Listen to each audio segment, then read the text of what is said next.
izin untuk share screen ya.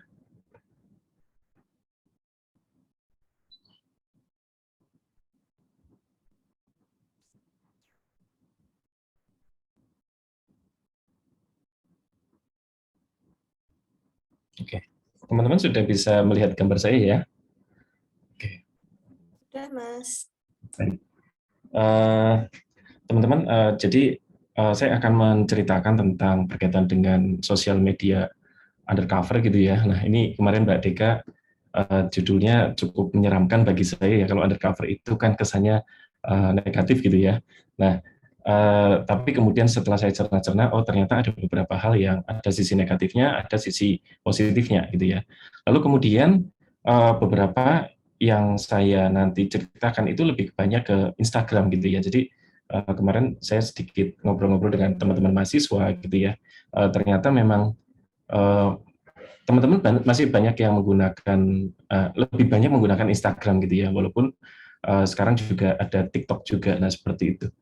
Lalu kemudian untuk Facebook ternyata sekarang beberapa di orang-orang yang umur 40 ke atasan gitu ya, ternyata masih menggunakan Facebook. Nah, beberapa dari mahasiswa sudah jarang yang menggunakan Facebook. Nah, kira-kira seperti itu. Nanti kita akan bahas. Nah, teman-teman, ini adalah data yang saya dapatkan ya dari pengguna aktif media sosial di tahun Januari 2022. Ini saya dapatkan datanya dari Kata Data gitu ya. Nah, Facebook itu cukup banyak ya, teman-teman ya. Lalu kemudian berikutnya YouTube, lalu kemudian ada WhatsApp sama Instagram. Nah, lalu kemudian yang kelima itu ada Weixin ya, atau WeChat, itu mungkin punyanya Cina gitu ya. Jadi kita juga tidak begitu populer ya. Tetapi kalau saya lihat beberapa WeChat masih digunakan gitu ya di Cina gitu ya. Nah, lalu kemudian TikTok itu juga punyanya Cina juga. Dan kalau kita lihat konstelasinya ya, kalau di dunia yang real ya, beberapa orang menggunakan Facebook itu sekarang hanya lihat status, lalu kemudian lebih kepada spesifik kayak teman-teman saya lebih ke jual beli, lalu kemudian ikut komunitas-komunitas grup. Nah, itu yang terjadi. Nah, lalu kemudian juga sekarang semakin sedikit ya orang yang publis atau posting status di Facebook. Nah, seperti itu. Jadi, walaupun sering ditonton gitu ya, tetapi ternyata uh, tidak terlalu aktif gitu ya. Bahkan kemarin beberapa saya coba untuk posting di Facebook gitu ya, ternyata antusiasnya tidak sebegitu ramai di Instagram. Nah, kira-kira seperti itu. Lalu kemudian YouTube ya, kalau YouTube itu beberapa masih menonton gitu ya. Jadi kalau saya lihat contohnya orang-orang yang sudah baby boomers gitu ya, umur 40 tahun ke atas. Jadi YouTube itu sekarang fungsinya itu sekarang sudah berubah seperti TV gitu ya. Jadi uh, orang lebih suka nonton YouTube misalnya kayak nonton podcast dan lain-lain, nah seperti itu. Jadi bahkan ada yang beberapa orang yang sudah senior gitu ya. Jadi karena kepengen nonton misalnya promo gitu ya, ketik promo di YouTube, lalu kemudian mereka nonton full gitu ya. Nah, yang menarik dari YouTube itu adalah ketika pas sudah nonton selesai, itu nanti akan ada rekomendasi. Nah, jadi akan terus-terusan. Nah, lalu kemudian kalau WhatsApp ya di Indonesia cukup banyak ya, hampir semua pakai gitu ya, baik dari semua lini itu ya. Lalu kemudian untuk Instagram, nah kalau saya studi kasusnya adalah teman-teman mahasiswa gitu ya. Nah, teman-teman mahasiswa hampir semuanya pakai Instagram. Nah, seperti itu. Jadi kalau teman-teman mahasiswa saya itu rata-rata umurnya berarti sekitar 17 sampai 22-an. Nah, gitu. Nah, mereka punya Instagram dan Instagram itu mereka jadikan portofolio gitu ya, tapi juga mereka jadikan ajang untuk berkomunikasi. Nah, kalau WeChat, jujur saya enggak punya datanya ya, enggak punya sampelnya gitu ya, untuk saya jelaskan. Lalu kemudian kalau TikTok, nah ini cukup disukai ya, khususnya untuk oleh-oleh mahasiswa ya, mahasiswi ya. Jadi teman-teman mahasiswi itu kemarin menyarankan ke saya gitu, Pak pakai TikTok dong gitu ya, jangan main di Instagram terus. Nah, lalu saya tanya, lah kenapa kok di TikTok? Itu Pak, sekarang nggak cuma joget-joget, tapi banyak pengetahuan-pengetahuan di sana. Lalu kemudian di sana itu gampang viral Pak, atau istilahnya ada FYP, for your page. Nah, seperti itu. Nah, jadi cukup ramai ya untuk TikTok kalau untuk kalangan mahasiswi ya. Nah, ketika saya tanya beberapa teman-teman yang cowok gitu ya, mereka lebih tertarik pada Instagram. Nah, seperti itu ketimbang dari TikTok. Nah, jadi ternyata ada sebuah segmen tersendiri. Nah, seperti itu ya. Nah, kalau untuk Facebook Messenger dan ke bawah yang lainnya sebenarnya saya tidak perlu bahas ya. Nah, oke. Lalu kemudian ini ada data yang lain ya, berdasarkan dari jenis kelamin dan usia. Nah, ini saya mencoba cari-cari ya, saya coba cek, nah di kata data gitu ya. Nah, pengguna Instagram itu ternyata yang paling banyak memang di kalangan mahasiswa. Nah, seperti itu ya. Nah, dan memang pengguna Instagram terbanyak adalah teman-teman yang perempuan. Nah, seperti itu. Nah, lalu kemudian kalau yang umur 23 sampai 34 gitu ya, lalu 35 sampai 44 tahun gitu ya, itu eh, masih banyak yang menggunakan juga. Nah, kalau saya jujur pengguna aktif Instagram, nah ya. Jadi karena kalau TikTok, saya jadi gini, kadang merasa kalau misalnya TikTok itu kayak nggak pas aja sih. Tapi itu kembali ke masing-masing ya teman-teman ya. Jadi mana yang sesuai dengan personal yang ingin digunakan media sosialnya. Nah, seperti itu. Lalu kemudian ketika saya melihat beberapa teman-teman yang senior gitu ya, yang 44 sampai 54 tahun itu masih ada yang menggunakan Instagram, tetapi kemudian saya melihat mereka cukup tidak familiar gitu ya. Jadi mereka lebih suka main di Facebook. Nah, lalu kemudian 55 sampai 64 tahun ya saya mencoba mencari-cari gitu ya. Eh, ada beberapa tetapi lebih kepada untuk melihat circle-nya tidak banyak gitu ya karena mereka adalah pengguna baru ya, baru ibaratnya sudah pensiun, baru mau main Facebook gitu ya. Akhirnya lebih kepada membangun jejaring-jejaring yang sekitar saja. Jadi lebih kepada melihat kondisi teman-teman yang lain. Nah, itu data-data ya teman-teman ya. Nah, teman-teman saya ingin uh, mencoba mempelajari ya. Jadi beberapa waktu ini saya mencoba untuk mempelajari Instagram khususnya gitu ya. Dan beberapa kali saya melakukan posting-posting baik setiap hari untuk melihat seperti apa reaksi-reaksinya, lalu kemudian memang dan mencoba posting apakah itu viral atau tidak. Nah, seperti itu. Lalu kemudian mencoba mencari tahu apa yang bisa membuat viral dan apa yang tidak. Nah, kira-kira gitu. Lalu kemudian kira-kira kapan waktu yang tepat untuk posting. Nah, seperti itu ya. Jadi beberapa waktu ini saya sering melakukan eksperimen-eksperimen, walaupun akhirnya orang-orang menangkap bahwa wah jalan-jalan terus, nah kira-kira seperti itu. Tapi sebenarnya di lain itu saya sedang melakukan eksperimen ya teman-teman ya. Jadi eksperimen itu akhirnya saya dapatkan datanya di insight di dalam Instagram. Nah, seperti itu. Nah, bisa dibilang teman-teman ya, media sosial ya itu seperti candu yang seru. Nah, sudah candu gitu ya, bikin ketagihan, tapi juga nggak bisa berhenti gitu ya. Bahkan ada orang gitu ya, mahasiswa itu ada yang kemarin itu saya lihat dia duduk di depan ruangan saya ya, dari awal saya masuk jam 8 ya, dia itu nunggu kelas jam 10 gitu ya. Nah, dia main HP gitu. Jadi dia bukan main game ya, tetapi dia ngelihat entah Instagram scrolling ya. Jadi tangannya bergerak terus. Nah, seperti itu. Nah, dari situ kadang dia ketawa-ketawa sendiri. Nah, seperti itu. Jadi uh, seperti terhanyut. Nah, kira-kira gitu. Nah, kenapa bisa seperti itu gitu ya? Nah, ini ada beberapa yang saya pelajari ya. Kemarin saya juga mencoba untuk menonton sebuah film dokumenter yang dikeluarkan oleh Netflix, judulnya Social Dilemma ya. Nah, ini cukup menarik ya teman-teman ya. Ternyata media sosial itu memiliki kecerdasan buatan yang mampu memprofilkan seseorang dan mampu menyediakan informasi yang diinginkan. Nah, jadi kalau misalnya seseorang suka dengan alam gitu ya, maka nanti akan ketika dia buka alam gitu ya, maka dia nanti hampir dari seluruh eksplornya itu berkaitan dengan alam.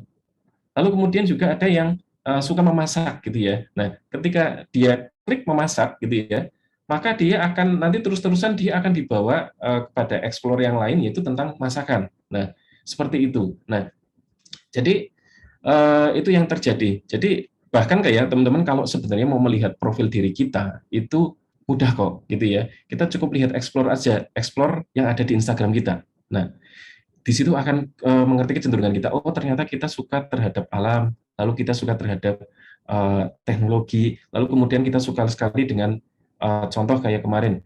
Saya hanya klik kebetulan ya ada artis Arya Saloka. Nah, ketika saya klik itu, nah habis itu langsung hampir semua di beranda apa namanya Instagram saya muncul Arya Saloka. Nah, kira-kira gitu. Nah, itu yang terjadi. Bahkan ketika pas kemarin saya klik acara lari gitu ya, running gitu ya. Nah, itu hampir semua ada apa muncul Instagram ya, reel seseorang yang bertemakan tentang lari. Nah, seperti itu. Nah, akhirnya adalah yang terjadi adalah membuat seseorang akhirnya terhanyut dan senang. Nah, akhirnya yang terjadi adalah antara dia dengan media sosial akhirnya sulit lepas karena apa? Media sosial itu bisa memberikan apa ya suguhan yang menarik untuk dirinya ya. Agak berbeda dengan televisi. Kalau televisi kan dari pihak apa televisi yang bikin acara lalu kemudian kita nonton gitu ya. Nah, tapi kalau di media sosial khususnya di Instagram itu orang akan semakin terhanyut dan semakin terhanyut lagi. Nah, kira-kira gitu ya. Nah, menarik ya. Jadi itulah kenapa teman-teman beberapa kayak misalnya contoh di Instagram saya dengan isi saya gitu ya, itu eksplornya berbeda. Kalau jadi ketika misalnya tanya, "Mah, itu ada apa tentang Arya Saloka enggak?" gitu ya. Nah, ternyata di eksplor istri saya tidak ada. Nah, seperti itu. Jadi itu yang terjadi. Nah, teman-teman lalu kemudian saya melakukan survei juga ke teman-teman mahasiswa gitu ya. Kalau ini sebenarnya survei lama gitu ya di mata kuliah media sosial periklanan pada waktu itu ya. Nah, jadi ketika ditemukan sebuah insight-nya, insight itu adalah sebuah keinginan yang terdalam dari seseorang. Sebenarnya apa sih yang dicari dari media sosial ya? Ternyata ada dua, Pak, butuh hiburan. Nah, ya Pak, lalu kemudian mengisi waktu. Nah, lalu kemudian Pak, biasanya kalau saya buka media sosial itu kalau lagi bingung jeda atau bingung mau ngapain.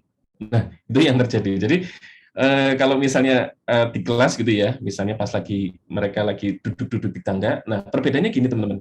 Kalau generasi saya mungkin ya pas kuliah tahun 2000-an, itu teman-teman duduk nongkrong ya, ngobrolin dosen, ngobrolin mata kuliah, kesenangan, itu yang terjadi. Jadi jarang ya yang buka HP, lalu paling cuma kalau pada waktu itu mentoknya cuma SMS-an gitu ya. Nah, tapi yang terjadi kalau ketika saya melihat di teman-teman mahasiswa, itu yang terjadi adalah mereka duduk bareng ya di tangga, tapi kemudian mereka diam-diaman gitu ya, dan mereka nonton media sosialnya masing-masing, nah, seperti itu ya. Nah, itu seperti itu. Lalu kemudian jadi ya tadi bisa berfungsi sebagai pengisi jeda, tapi juga mimpi ya teman-teman ya. Jadi ada beberapa teman yang suka sekali pergi naik ke gunung, tapi kemudian oleh kondisi tidak memungkinkan karena harus nggak mungkin ya meninggalkan keluarga, akhirnya mereka searching-searchingnya adalah berkaitan dengan uh, alam, tentang naik gunung, bahkan ke pegunungan-pegunungan tertentu. Nah, ternyata ada yang menarik ya. Jadi mereka apa yang mereka diinginkan dan tidak tercapai, kadang mereka cari di media sosial, di explore-nya. Nah, seperti itu. Dan ketika pas menonton itu, mereka merasa senang dan lega. Nah, lalu kemudian juga ada teman yang tertarik dengan berkaitan dengan mobil-mobil gitu ya. Jadi semakin ke sini kan orang kebutuhannya mobil gitu ya. Nah, eh, di explore-nya ketika saya lihat explore isinya apa itu, wah isinya mobil-mobil. Nah, teman ini sedang memikirkan untuk punya mobil gitu ya. Nah, itu yang terjadi. Oh, ternyata apa yang dieksplor di Instagram atau di apa namanya di Facebook ya, itu tidak salah ya, itu adalah harapan-harapan dia yang belum tercapai bisa jadi. Nah, kira-kira seperti itu. Bahkan kalau misalnya menarik lagi adalah teman-teman mahasiswi yang cewek-cewek gitu ya. Kalau di kampus kami yang cewek-cewek itu rata-rata sedang demam Korea gitu ya. Nah, sedang nonton apa Mbak gitu ya. Ini Pak sedang nonton ini Pak ganteng banget Pak. Nah, seperti itu. Jadi, nah ketika saya lihat eksplornya, coba lihat eksplormu gitu ya. Wah, ternyata eksplornya ternyata berkaitan dengan artis Korea yang ganteng-ganteng dan artis ya tidak hanya yang cowok ya, tapi yang cewek. Tetapi juga di situ juga ada makanan-makanan Korea di situ. Nah, jadi memang teman itu sedang ke depan, Pak, saya kalau bisa liburan ingin sekali pergi ke Korea. Nah, seperti itu. Bahkan kepengen S2 di Korea. Nah, itu yang terjadi. Nah, jadi tadi ya, bisa ternyata media sosial itu tadi bisa sebagai untuk memberi jeda ketika orang mencari jeda, lalu kemudian sampai kepada dia mencari hiburan dan sampai ke mimpi mereka. Nah, nah, lalu kemudian ini saya tampilkan fakta-fakta ya teman-teman ya berkaitan dengan media sosial gitu ya. Nah, eh, ada yang sering bertanya, Pak Yoko kalau misalnya main medsos sebenarnya boleh nggak sih gitu ya? Eh, Bahkan kalau ekstrimnya mungkin dosa nggak sih gitu ya kalau mungkin dari teman-teman yang apa namanya dari yang sangat rohani gitu ya. Nah, ya kalau saya lihat ada ada manfaatnya tapi juga ada sisi gelapnya ya teman-teman ya. Nah, jadi nanti untuk detailnya akan saya bahas di belakang gitu ya. Tetapi tetap ada teman-teman, kita harus hati-hati ketika bermain media sosial ya. Jangan sampai apa yang kita posting, apa yang kita eh, bicarakan itu akhirnya membuat orang lain sakit hati atau membuat orang lain tidak nyaman. Nah, seperti itu.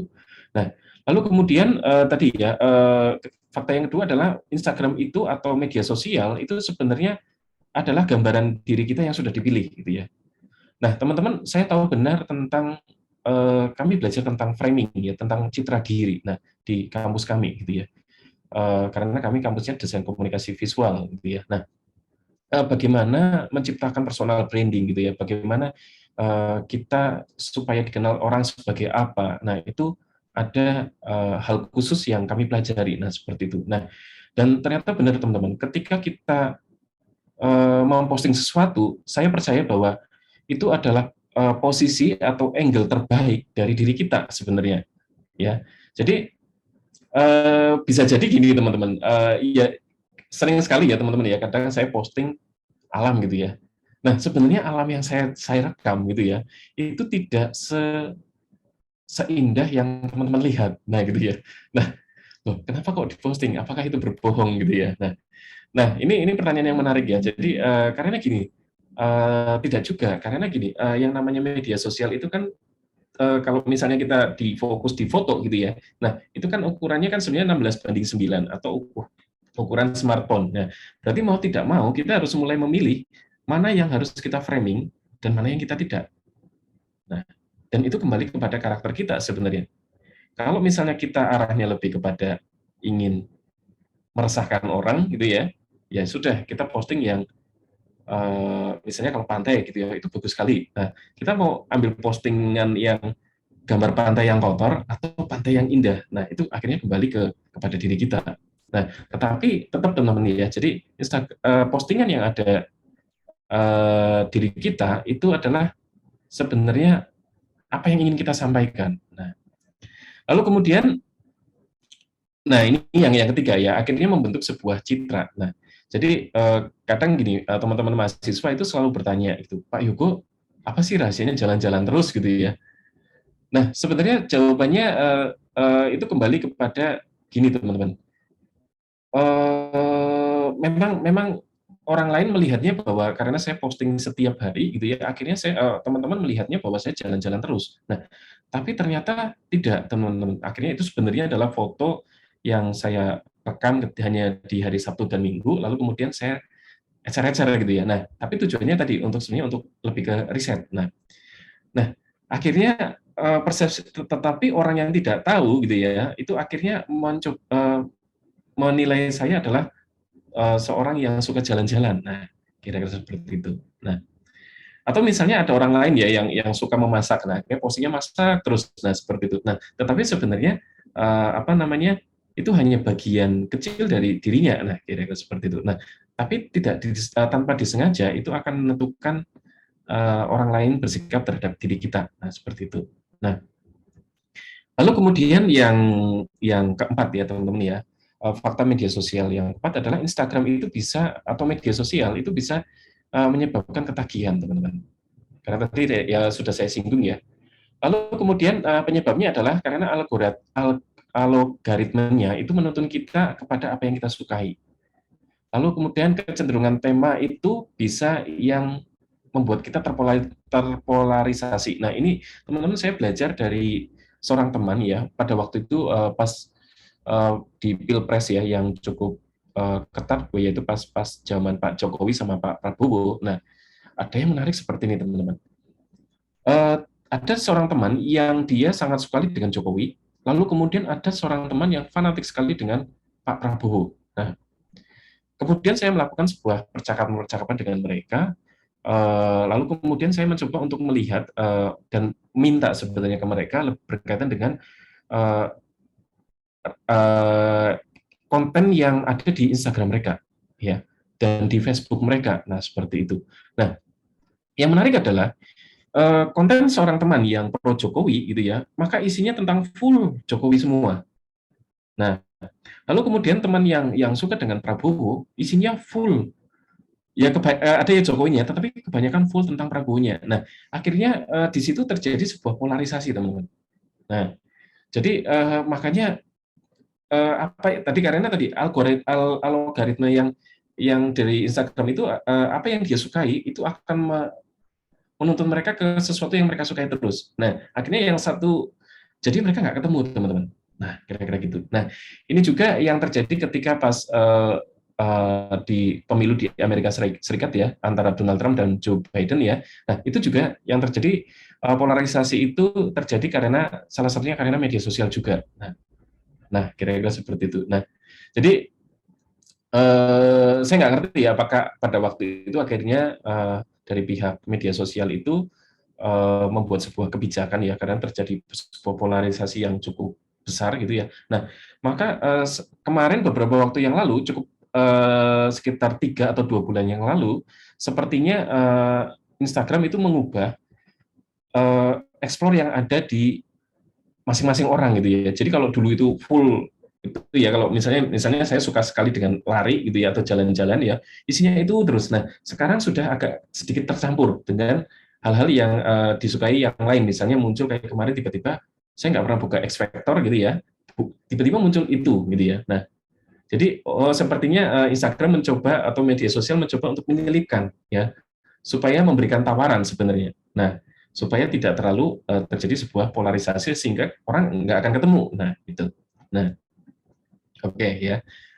Lalu kemudian fakta media sosial yang lain ya, tadi sudah saya sebutkan bahwa ternyata explore di media Instagram atau di Facebook itu merupakan cerminan dari diri seseorang. Nah, ini yang menarik teman-teman kemarin di Info Cegatan Jogja gitu ya. Jadi saya ikut grup di Info Cegatan Jogja. Nah, pada waktu itu ada seseorang yang bilang gini di Facebook di grup, wah ini Facebook kok tontonannya kok sangat dewasa sekali, nggak cocok untuk anak-anak. Nah seperti itu ya. Nah akhirnya yang terjadi adalah orang itu dibully. Nah kenapa? Karena sebenarnya yang tontonan-tontonan itu adalah sebenarnya si orang itu yang menonton gitu ya. Jadi orang lain ternyata di explore-nya juga tidak ada gambar-gambar seperti itu. Nah jadi waduh malah rencananya mau mengkritik tetapi malah kena batunya. Nah itu ya. Baik. Nah, lalu kemudian bagaimana sikap kita ya? Jadi melihat sebuah fenomena di Instagram atau di media sosial atau di apa namanya Facebook, bagaimana respon kita sebagai anak-anak Allah gitu ya dalam mengambil sikap peran ini gitu ya. Nah, teman-teman, ini adalah sebuah hal yang fundamental ya. Saya ambil dari Amsal ya. Jadi yang pertama adalah orang bebal melampiaskan amarah gitu ya, tetapi orang bijak meredakannya gitu ya. Nah, lalu kemudian yang kedua adalah orang bijak menyimpan pengetahuan, tetapi mulut orang bodoh adalah kebinasan yang mengancam. Nah, teman-teman, ya saya setuju ya dengan pendapat dari penulis kitab Amsal ya. Intinya gini teman-teman, kadang ketika kita melihat di media sosial gitu ya, ada orang yang melampiaskan kemarahan, nah seperti itu ya. Maka kadang sikap kita kadang dalam hati gitu ya, ada sebuah perasaan menyayangkan.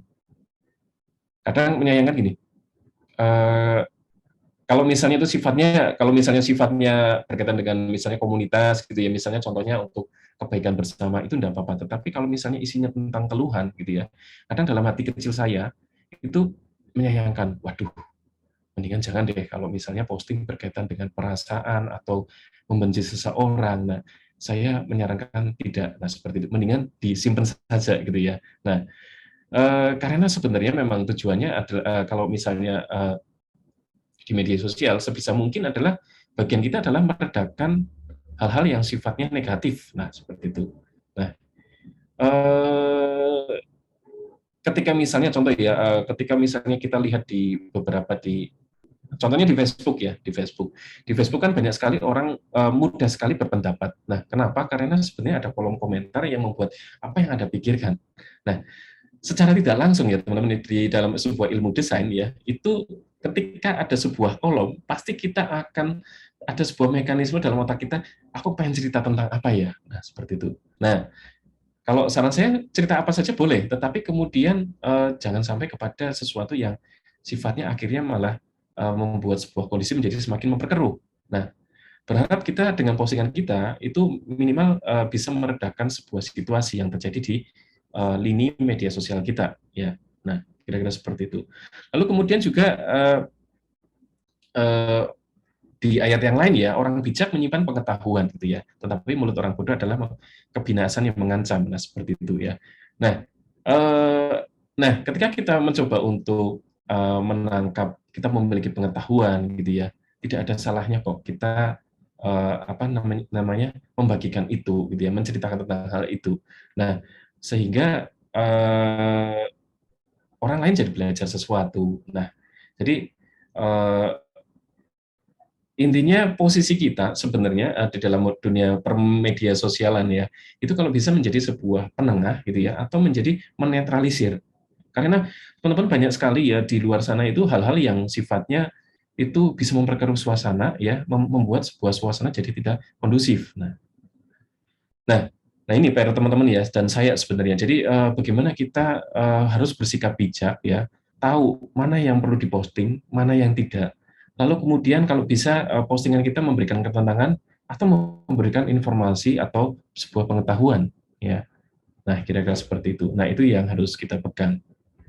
Nah, teman-teman ini saya juga akan menceritakan tentang eh, apa ya fungsi-fungsi ya sebenarnya. Nah, tapi teman-teman kata kunci tadi harus perlu atau bijak dalam uh, perlu diposting atau tidak. Nah, seperti itu ya. Kalaupun menceritakan mana kata-kata yang tidak perlu saya masukkan, gitu ya. Perlu sampai seperti itu.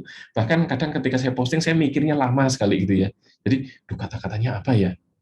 Jangan sampai itu bisa menyakiti orang lain. Nah, misalnya kalau untuk ini untuk fungsi diri sendiri ya teman-teman ya, ada fungsi-fungsi yang kalau saya lihat ada positifnya ya. Nah, untuk diri sendiri ya, eh, itu bisa melegakan teman-teman ya. Saya tidak tahu kenapa ya, ketika habis posting ya, itu rasanya enak gitu ya.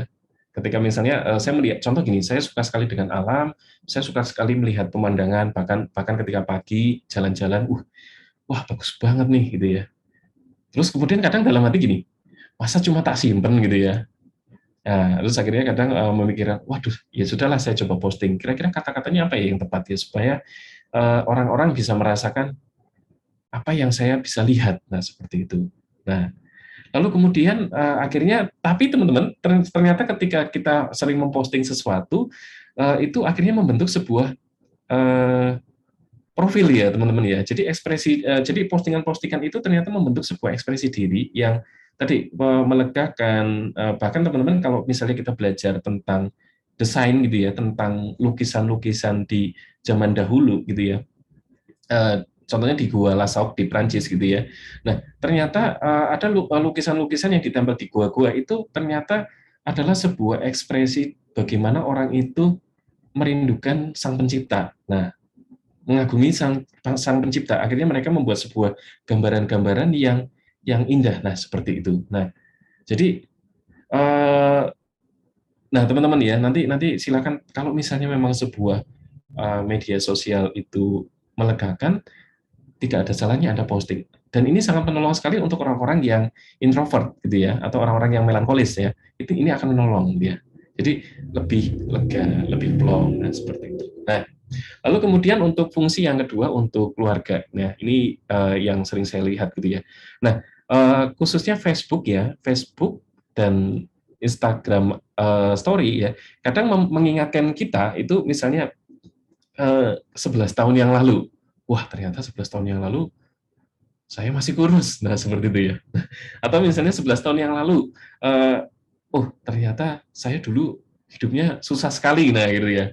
Nah, kira-kira seperti itu. Nah, jadi atau misalnya 11 tahun yang lalu itu ada kenangan-kenangan yang muncul ketika saya bersama calon istri. Nah, itu menarik teman-teman ya. Jadi ternyata bisa menciptakan milestone. Nah, lalu kemudian tadi ya akhirnya muncul flashback mencoba jadi teringat, oh pada waktu itu kejadiannya kayak gini. Nah, saya kadang suka ya nonton 11 tahun yang lalu seperti apa, bahkan nah kenapa 11 tahun yang lalu ya teman-teman, karena pada waktu itu 11 tahun yang lalu itu Facebook lagi booming ya, itu saya ingat sekali kalau nggak salah tahun 2006 2007 ya. Nah, lalu kemudian tapi saya mulai aktif tahun 2009-an. Nah, mulai posting-posting dan yang dirasa saya menarik waktu itu saya posting. Nah, jadi baru keinget sekarang. Nah, lalu kemudian nah, yang ketiga, teman-teman ya, fungsi untuk media sosial adalah mengetahui kecenderungan keluarga. Oh, ternyata misalnya contoh kayak misalnya saya melihat anak saya, oh dia ternyata suka sekali dengan hal-hal yang sifatnya alam juga.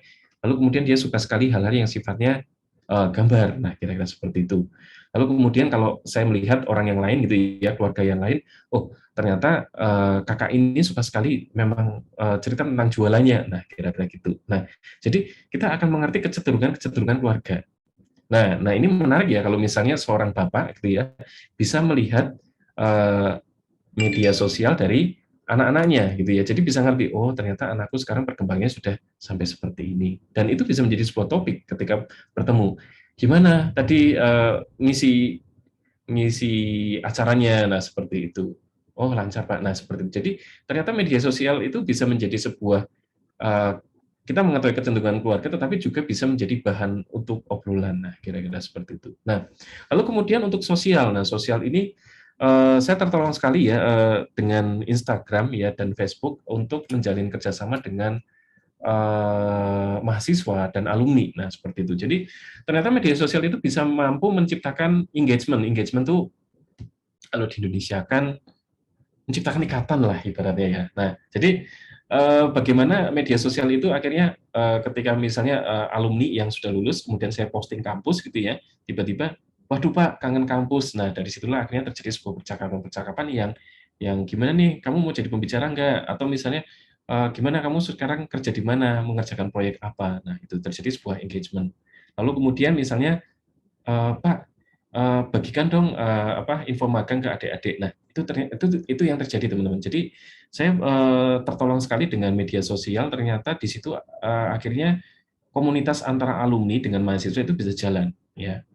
Lalu kemudian tadi juga pintu masuk untuk bercakap-cakap. Nah, kadang kan aneh ya kalau misalnya kita tiba-tiba WA seseorang nggak ada juntrungannya. Nah, itu kan nggak nyaman ya. Nah, paling aman itu sebenarnya kita memulai percakapan itu ketika dia posting sesuatu gitu ya, lalu kemudian kita bisa masuk. Nah, obrolannya bisa ringan.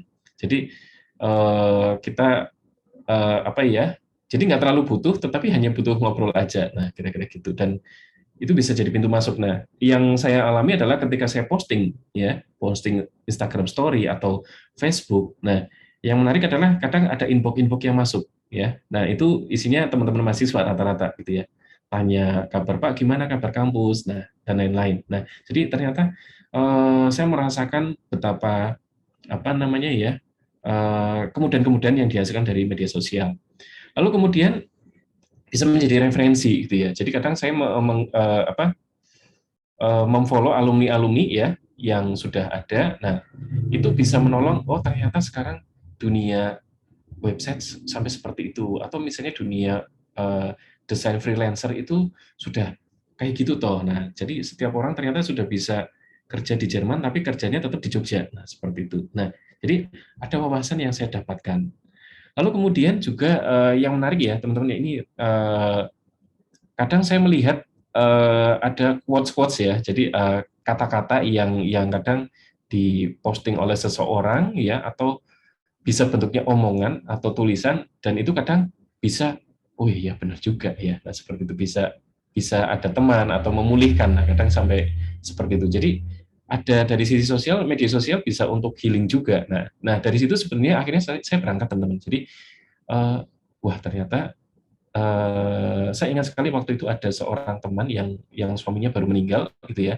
Lalu kemudian saya posting tentang alam dan teman itu ternyata responnya bagus sekali gitu ya. Nah dari situ saya melihat, wah ternyata menarik ya. Ternyata ketika kita posting sesuatu yang keindahan itu atau sesuatu hal yang baik itu bisa membuat orang healing atau lukanya bisa sembuh. Nah kira-kira ya sebenarnya nggak sembuh-sembuh banget ya, tetapi minimal bisa bisa teralihkan. Nah kira-kira gitu.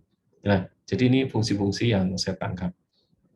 Nah lalu kemudian nah kalau misalnya teman-teman merasa Instagram itu potensial, lalu kemudian ingin mengembangkan media sosial itu seperti apa supaya eh, apa ya, supaya bisa dipakai untuk sarana untuk bisa menolong orang gitu ya. Nah, jadi teman-teman gunakan hashtag ya, hashtag ini penting ya teman-teman.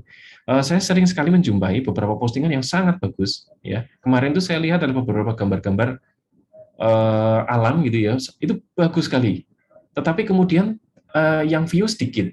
Nah, setelah saya cek, ternyata eh, ternyata itu teman-teman, hashtagnya dia tidak menggunakan hashtag sama sekali. Nah, itu sangat menyayangkan. Nah, jadi kalau misalnya karya Anda supaya bisa dilihat orang gitu ya, atau misalnya tips Anda bisa dilihat orang, misalnya contoh ya, misalnya kalau contoh kalau yang berkaitan dengan misalnya masak gitu ya, misalnya cooking gitu ya, atau memasak, lalu kemudian resep, hashtagnya resep. Nah, lalu kemudian ketika kita sedang mencari hashtag, biasanya kalau ini khususnya untuk kasus di Instagram ya, dan di TikTok gitu ya, itu ada jumlah hashtag terbanyak. Misalnya kalau cuma kita nulis alam itu paling cuma yang nonton cuma 1 M gitu ya. Tapi kalau misalnya kita spesifik lagi, misalnya panorama atau river gitu ya.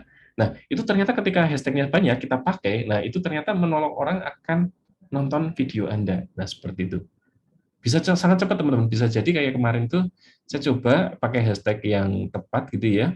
Itu dalam waktu 1 jam itu bisa dapat sekitar 100 sampai 300 orang. Nah, seperti itu. Cepat sekali. Nah, lalu kemudian yang kedua, cara mengembangkan media sosial adalah Anda harus spesifik.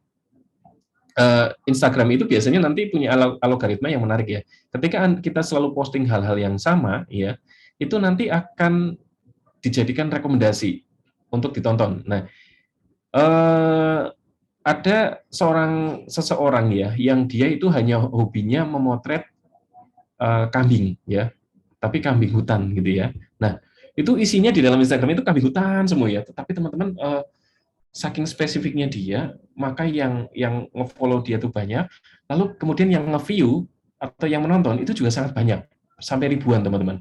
Nah, jadi nah kalau misalnya teman-teman yang ibu rumah tangga ya, misalnya tentang bahas tentang masalah masakan atau misalnya tentang anak ya, Anda bisa posting saja tentang berkaitan dengan misalnya susu yang tepat untuk ASI atau susu yang tepat untuk anak usia dini, nah kira-kira seperti itu. Lalu kemudian Anda bisa ceritakan, jadi jenis-jenisnya seperti apa. Lalu kemudian tentang makanan-makanan yang disukai sama anak-anak balita. Nah itu bisa jadi lahan sebenarnya untuk Anda gitu ya. Nah teman dari istri saya gitu ya, jadi dia hobinya ngendorse makanan-makanan bayi, nah seperti itu. Nah followernya cukup banyak ya, dan memang awalnya itu bermula dari karena dia selalu posting-posting berkaitan dengan kebutuhan-kebutuhan anak. Nah itu bisa jadi peluang sebenarnya. Nah siapa tahu nanti Anda di endorse. Nah lalu kemudian ini yang terjadi ya.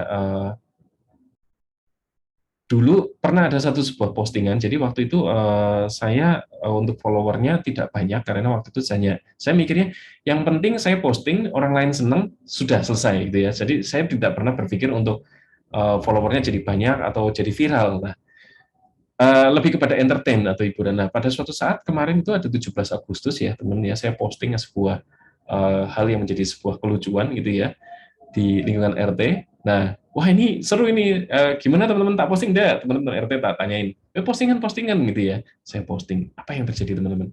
Dalam waktu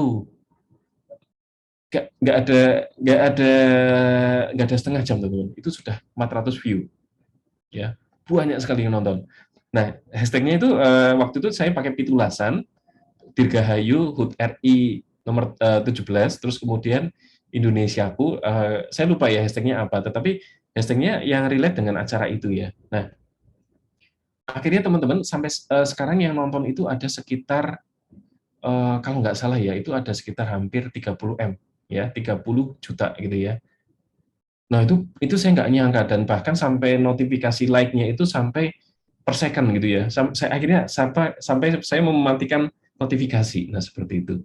Nah, dan disitulah akhirnya followernya langsung melesat sangat pesat sekali. Nah, seperti itu ya. Jadi dalam waktu 1,5 bulan teman-teman bisa tambah follower itu bisa sampai berarti hampir sekitar 30 teman-teman. 30K ya, cukup banyak. Nah, seperti itu. Jadi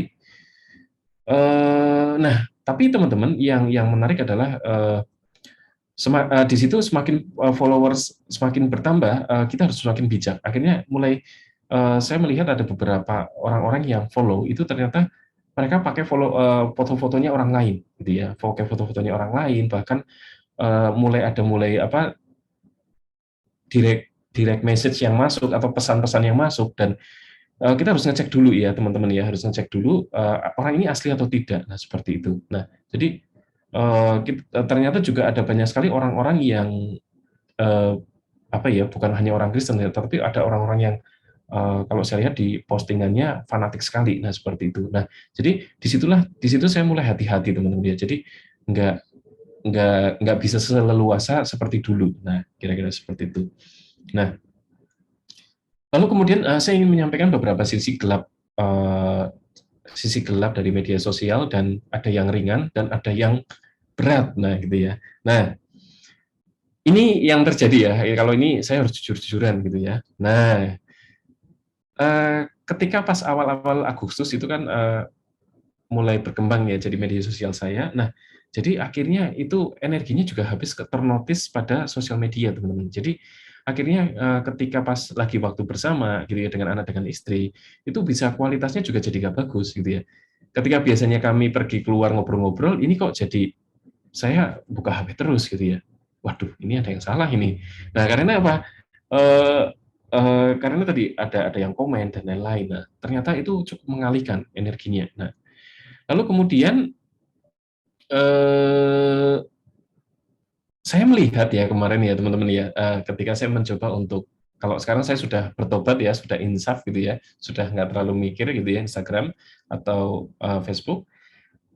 Saya mencoba untuk meletakkan HP gitu ya, lalu kemudian saya mencoba untuk ketika pas kemarin pergi makan bersama, lalu kemudian saya melihat ternyata hampir semua orang ya, ketika sedang makan bersama, khususnya ketika di kafe atau di restoran, mereka bersama tetapi semuanya melihat smartphone mereka gitu ya, dan ngobrolnya cuma sedikit sekali gitu ya. Bahkan orang yang di depan saya itu juga ngobrolnya dengan keluarga sedikit sekali. Semuanya fokus pada smartphone gitu ya. Nah, itu ironi teman-teman ya. Jadi sangat ironi.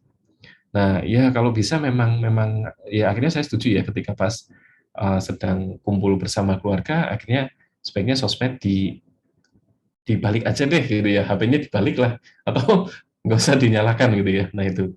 Nah, lalu kemudian sisi lain yang ringan gitu ya. Nah, sisi lain yang ringan itu satu postingan, satu komunitas jadi tahu gitu ya. Jadi eh, ketika saya memposting sesuatu gitu ya, lalu kemudian kemarin kayak yang misalnya contoh kita ambil kasus yang 17-an gitu ya.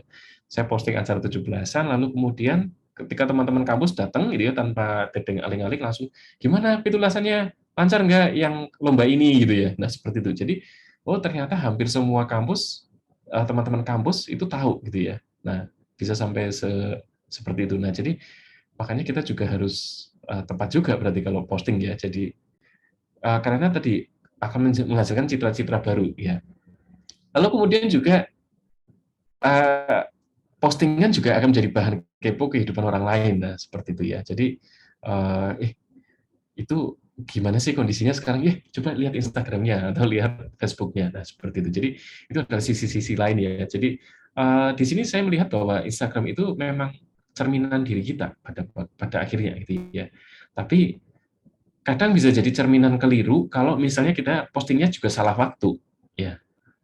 Nah, kira-kira seperti itu. Nah, ya ini sisi ringannya. Nah, sekarang ini adalah sisi beratnya teman-teman ya. Jadi sisi beratnya adalah banyak oknum yang memanfaatkan anonim untuk menipu gitu ya. Saya mencoba untuk melihat follower-follower yang khususnya di Instagram saya gitu ya. Nah, teman-teman kemarin itu yang terjadi adalah ada beberapa orang yang mencoba untuk DM saya gitu ya. Lalu kemudian ini menarik ya. Jadi kemarin itu saya lihat ada orang yang DM dari Cina gitu ya, dari Cina. Lalu kemudian ini pemandangannya di daerah mana? Lalu kemudian boleh nggak sih kalau misalnya saya ke Indonesia, saya coba kontak kamu gitu ya. Lalu kemudian tanya lagi, lalu kemudian minta nomor WA-nya dong gitu ya. Nah, disitulah saya mau curiga teman-teman ya, agak curiga. Terus kemudian saya stop memberikan informasi nomor WA. Lalu kemudian saya mencoba melihat foto profil-profilnya teman-teman ya. Nah, ternyata profilnya itu jadi walaupun profilnya itu banyak sekali teman-teman ya, misalnya ada sekitar 20 feed. 20 feed itu artinya 20 postingan ya. Nah, ketika saya mencoba lihat tanggal dia posting, itu ternyata di hari yang sama gitu ya. Jadi, misalnya dia postingnya itu gambarnya itu hampir semua 17 September. Nah, berarti kan itu sebenarnya akunnya bukan akun yang natural, tapi itu adalah akun yang dibuat sementara. Nah, pertanyaan berikutnya itu adalah untuk apa gitu ya. Nah, ini masuk ke sebuah tahap berikutnya. Nah, ternyata gini teman-teman, sempat ternyata email saya dibajak 2 kali ya. Jadi email saya dibajak 2 kali gitu ya. Jadi email saya tidak berfungsi gitu ya. Nah, untungnya Google sangat baik ya. Jadi dia ngasih notifikasi gitu. Jadi notifikasinya itu email Anda diakses oleh orang lain, silakan ganti pesan. Nah, ganti password. Nah, seperti itu. Saya ganti password. Nah, yang menarik adalah ketika saya ganti password itu ternyata terafiliasi dengan nomor WA saya. Sorry, nomor ketika kita ganti password kan ada apa namanya nyambung ke nomor HP. Nah, seperti itu. Jadi ketika saya membayangkan ketika waktu itu saya ngasih nomor HP saya ke orang lain, nah bisa jadi nomor HP saya bisa di-cloning, lalu kemudian bisa Instagramnya keambil. Nah, seperti itu. Pertanyaannya gitu ya. Eh gampang sih sebenarnya, gampang nggak sih sebenarnya ya, kayak misalnya kita bobol-bobol Instagram orang gitu ya. Ada teman saya yang Instagramnya hilang gitu ya, Instagramnya hilang diambil orang gitu ya, ya karena tadi sudah ada peringatan, lalu kemudian sama dia tidak diganti, lalu kemudian ya sudah hilang. Jadi followernya yang sudah banyak, padahal itu untuk bisnis hilang teman-teman. Nah, jadi nah ini solusinya gimana? Solusinya adalah teman-teman memang harus melakukan verifikasi 2 langkah gitu ya. Jadi kalau bisa nanti coba teman-teman lakukan verifikasi 2 langkah untuk emailnya, jadi lalu kemudian juga untuk Instagramnya. Nah, untuk teknisnya mungkin teman-teman nanti coba cari sendiri ya di Facebook ya, Facebook di YouTube seperti apa cara melakukan verifikasi 2 langkah. Akhirnya kalau misalnya akunnya kebajak, nanti akan ditanyakan ke nomor telepon. Nah, kira-kira seperti itu. Nah, lalu kemudian bisa nggak sih ada orang jahat yang ngambil akun kita? Ya, kalau misalnya kita lihat kasus-kasus kayak Bjorka gitu ya, nah, ya itu bisa jadi. Bahkan di Deddy Corbuzier itu juga pernah ada kemarin ya kalau nggak salah saya nonton podcastnya Deddy Corbuzier itu uh, ngehack atau ngambil uang di bank ini ya dalam waktu 10 menit itu gampang sekali. Nah, seperti itu ya, persoalan yang sepele. Nah, bagi mereka ya, kalau bagi saya itu sulit sekali, tetapi mungkin bagi beberapa orang itu hal yang uh, sulit gitu, hal yang mudah. Nah, seperti itu. Nah, ya intinya solusinya gimana ya kalau gitu ya? Ya mungkin banyak-banyak berdoa saja ya gitu ya. Nah, oke. Nah, ya intinya teman-teman, tapi kalau misalnya teman-teman lakukan verifikasi 2 langkah, saya pikir aman gitu ya. Terus kemudian solusi yang lain adalah bijak memposting foto profil ya. Jadi ya kalau saya pikir ibaratnya gini, kalau misalnya foto profil itu mungkin akan diambil orang gitu ya, itu aman lah, tetap aman gitu ya. Nah, maksudnya, tapi kalau selama kita mungkin baik-baik saja dengan orang, saya pikir nggak masalah sih sebenarnya. Lalu kemudian solusi yang lain gitu ya, jangan memberikan email dan nomor ya, email dan nomor kepada akun anonim. Kalau misalnya akun itu ketika ada yang minta emailnya dong sama sama nomor WA atau nomor HP gitu ya. Kalau saran saya jangan teman-teman ya. Untuk apa? Tanyakan. Kalau bisa cukup email saja. Oh, kalau misalnya mau mengajukan penawaran, ke email saja deh, gitu. Nggak usah deh pakai HP. Nah, karena saya juga lebih suka kalau dihubungi lewat email. Nah, seperti itu teman-teman. Jadi jangan ngasih dua eh, dua email dan nomor gitu ya. Nah, kira-kira seperti itu. Nah, itu ya teman-teman ya. Jadi pastikan bahwa ketika Anda misalnya berrelasi dengan seorang teman ya di media sosial, Anda harus yakin telusuri profilnya dengan benar gitu ya. Kapan dia posting, foto-fotonya seperti apa, nah dan lain-lain. Intinya hati-hatilah. Nah, lalu kemudian nah kita masuk tadi sesuatu yang gelap-gelap ya, sekarang kita masuk kepada sesuatu yang berat-beratnya, yang ringan-ringan. Nah, saya menyarankan teman-teman ya, jangan jangan sungkan-sungkan sih kalau misalnya ketika kita mau memposting sesuatu, apalagi kalau yang Anda bagikan itu bermanfaat. Nah, eee, posting topik yang Anda sukai itu akan membuat Anda bertindak konsisten ya. Kalau misalnya nanti teman-teman, wah ini kayaknya saya kepengen nih mulai posting-posting gitu ya. Eee, cuma memang permasalahannya adalah ketika orang ingin memposting itu biasanya nanti muncul ketidakkonsistenan gitu ya. Nah, kalau misalnya Anda memang sudah komit dan ingin konsisten ya, kalau saran saya sih teman-teman posting aja yang Anda sukai. Kalau memang Anda suka sekali misalnya ngulik tentang komputer, nah Anda bagikan tentang tips-tips komputer, nah seperti itu. Terus kemudian kalau misalnya Anda fokus ada yang suka nulis jurnal gitu ya, nah anda postinglah cara menulis jurnal yang benar, itu seperti apa tipsnya gitu ya, secara ringkas saja. Nah, seperti itu. Nah, lalu kemudian sebelum Anda posting, saya menyarankan teman-teman juga bisa mulai memprediksi, kira-kira nanti responnya apa ya? Prediksi dari reaksi dari netizen. Pertama gini misalnya, eee, ketika nonton apakah cukup dia, "Wow, lega," atau misalnya, ini keren." Nah, gitu ya.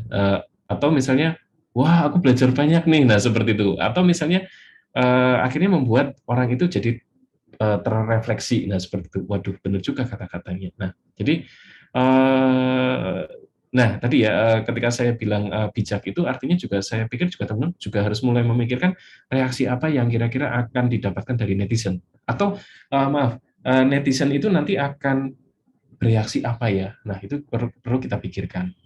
Lalu kemudian tadi, membagikan skill atau soft skill yang Anda kuasai. Nah, seperti itu. Nah, ini menarik teman-teman ya. Jadi, kadang kita mikir, "Duh, nanti ada nggak sih yang nonton?" Gitu ya, eee, postingan-postingan kita gitu ya. Nah, kalau saran saya dan menurut pengalaman saya, semua itu ada segmentasinya teman-teman ya. Semua itu pasti ada yang nonton. Tinggal Anda menemukan penonton yang tepat.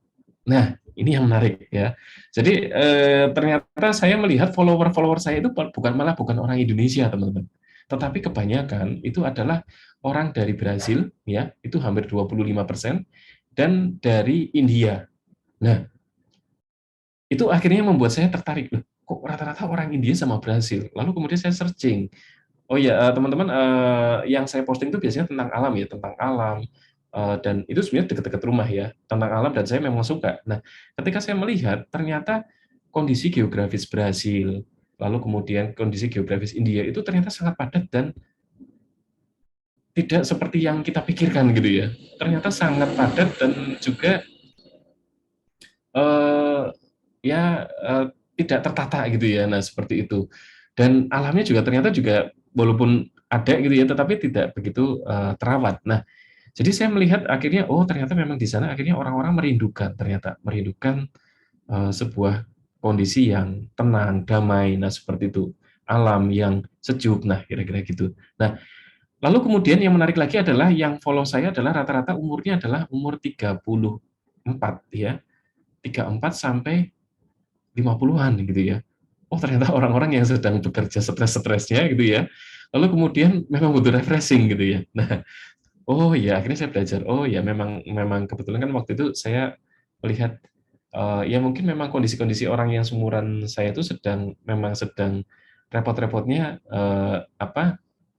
kerja gitu ya. Nah itu kira-kira seperti itu karena sedang eh, hal-hal yang mungkin cukup rumit ya. Nah seperti itu. Nah akhirnya larinya ke alam. Nah seperti itu menjadi sebuah kelegaan. Nah itu teman-teman. Jadi ternyata umur-umur segitu ternyata banyak yang nonton juga loh gitu ya. Nah, kira-kira. Nah, itu kembali lagi makanya teman-teman kadang insight di dalam Instagram itu nanti akan menolong Anda untuk ngasih tahu siapa yang nonton, lalu kemudian dari kota mana yang banyak yang ikut Anda, yang menonton video Anda. Nah, itu nanti bisa kelihatan semua.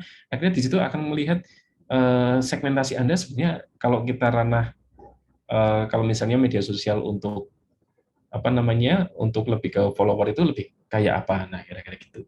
Nah lalu kemudian teman-teman yang menarik juga ada yang lain adalah eh, topik-topik tadi kalau saran saya sifatnya menghibur ya menghibur lalu kemudian bisa dikemas dengan tren musik yang trending. Nah itu akan menolong Anda untuk video oleh orang lain. Nah, seperti itu ya. Nah, jadi karena teman-teman kalau teman-teman amati ya khususnya di Instagram gitu ya, yang nonton itu dan di TikTok ya. Jadi yang nonton itu mereka menggunakan musik-musik yang lagi tren pada saat itu gitu ya. Nah, jadi tren musik itu kalau saya lihat teman-teman itu hitungannya itu mingguan gitu ya. Setelah minggu yang berikutnya itu bisa tren musiknya berbeda. Nah, jadi nanti Anda saran saya bisa mencari tren-tren musik gitu ya. Nah, nanti ada kelihatan kok ketika Anda misalnya save audio gitu ya, save musik, nanti kelihatan ada yang gambar panah naik. Nah, itu artinya musik itu lagi tren. Nah, Anda bisa gunakan musik itu. Nah, lalu kemudian nah ini kalau misalnya postingan Anda diprediksi akan berdampak kepada ketidaktenangan hidup seseorang atau Anda sendiri gitu ya, hapus dan batalkan ya. Saya pernah posting sesuatu gitu ya tentang alam juga, kemudian sepertinya salah caption gitu ya. Jadi caption saya kalau tak pikir-pikir kok nggak pas gitu ya. Ya wis hapus saja. Nah, daripada nanti Anda membuat jadi Instagram itu kan hiburan ya. Hiburan malah Anda membuat Anda stres, banyak pikiran, nah mendingan Anda hapus atau batalkan saja. Nah, ini mungkin tidak berlama-lama lagi ya teman-teman ya. Jika kalau ini kesimpulan dari saya gitu ya. Jadi kalau media sosial itu jika digunakan dengan tepat, sebenarnya lebih banyak manfaatnya kok ketimbang sisi gelapnya. Jadi ya kalau misalnya Anda mulai ingin masuk ke media sosial, ya mungkin cuma sekarang ya saat yang tepat ya. Nanti Anda bisa membangun media sosial Anda dengan baik sehingga media sosial Anda nanti bisa bisa memberikan wawasan kepada orang lain dan itu nanti sangat menyenangkan gitu ya. Nah, lalu kemudian kalau memang itu postingan Anda menurut Anda menginspirasi generasi atau lingkungan Anda, postinglah jangan sungkan-sungkan untuk menahan diri gitu ya. Nah, paling itu saja dari saya. Berharap hal-hal yang ingin saya sampaikan uh, tepat dan bisa memberikan gambaran kepada teman-teman. Nah, oke. Okay. Baik, mungkin itu saja dari saya. Terima kasih. Waktu dan tempat saya kembalikan kepada Mas Fendi. Silakan.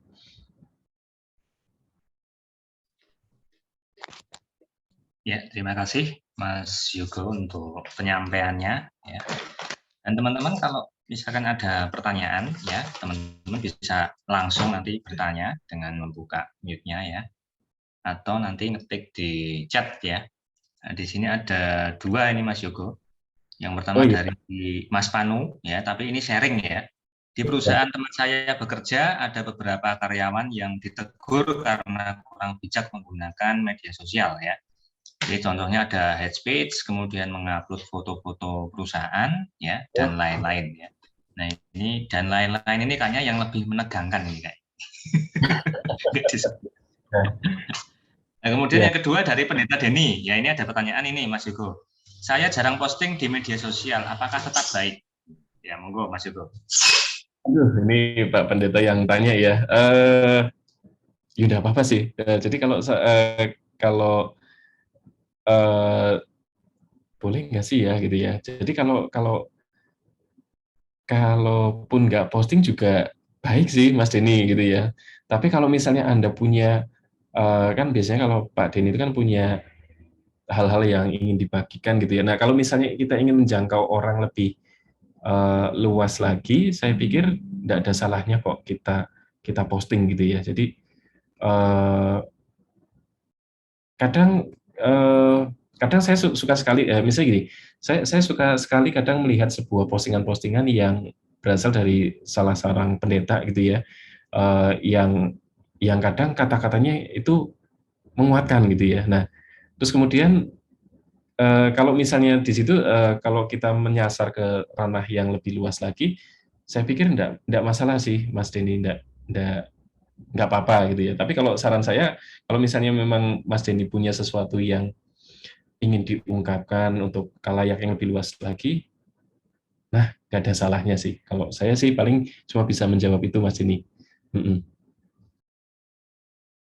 Ya. Baik. Ada lagi teman-teman yang mungkin langsung bertanya?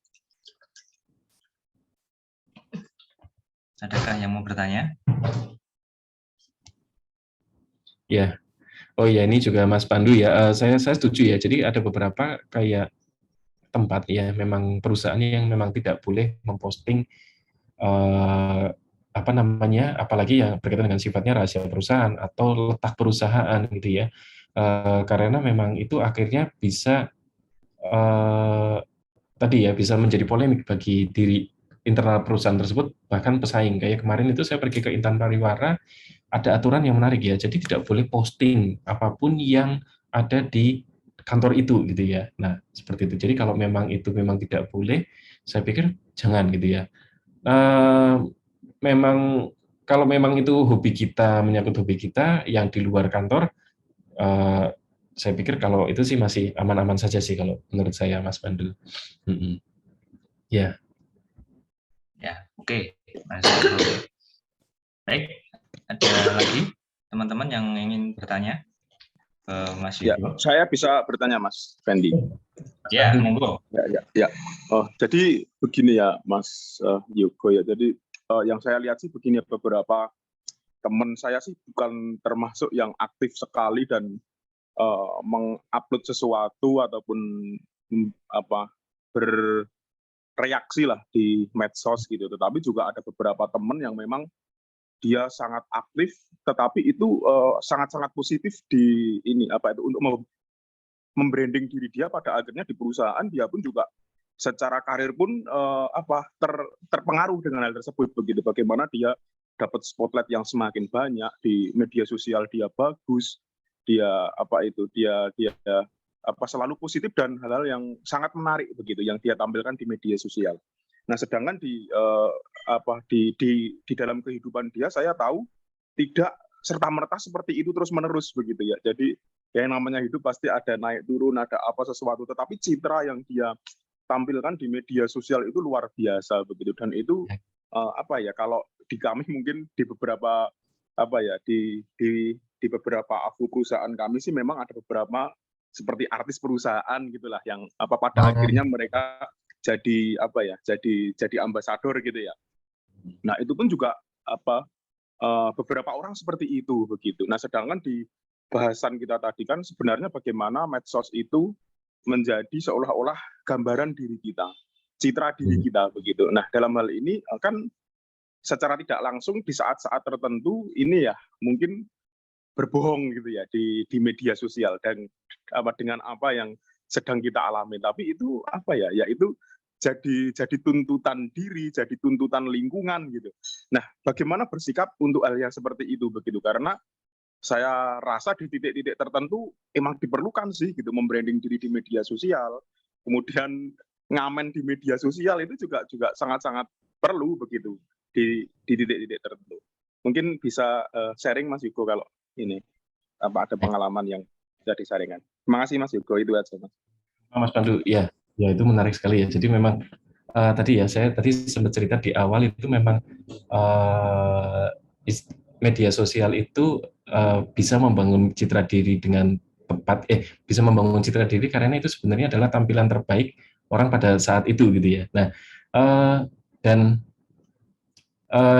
pada akhirnya kembali lagi sebenarnya pada culture yang ada di sebuah lingkungan gitu ya. Contoh seperti di tempat saya, kebetulan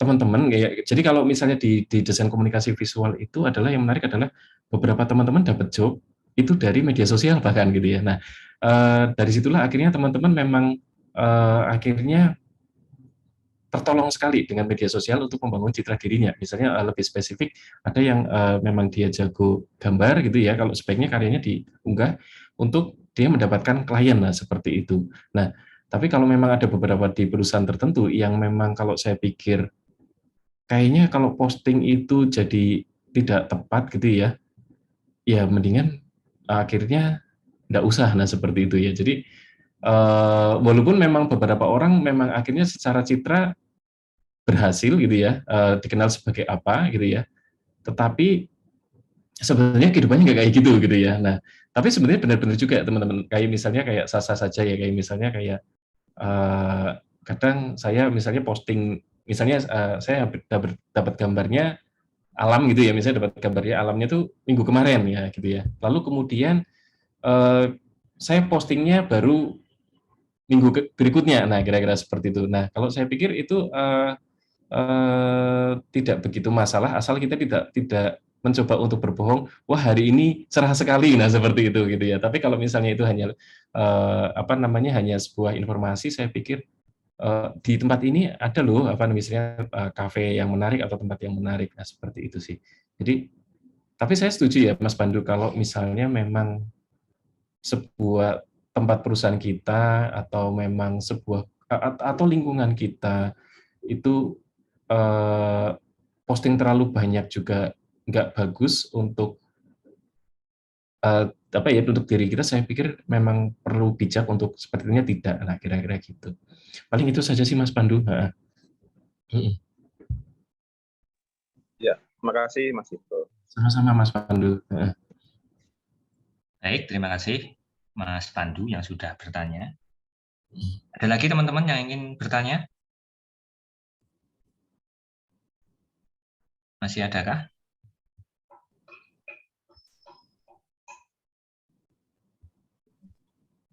Kayaknya tidak ada ya.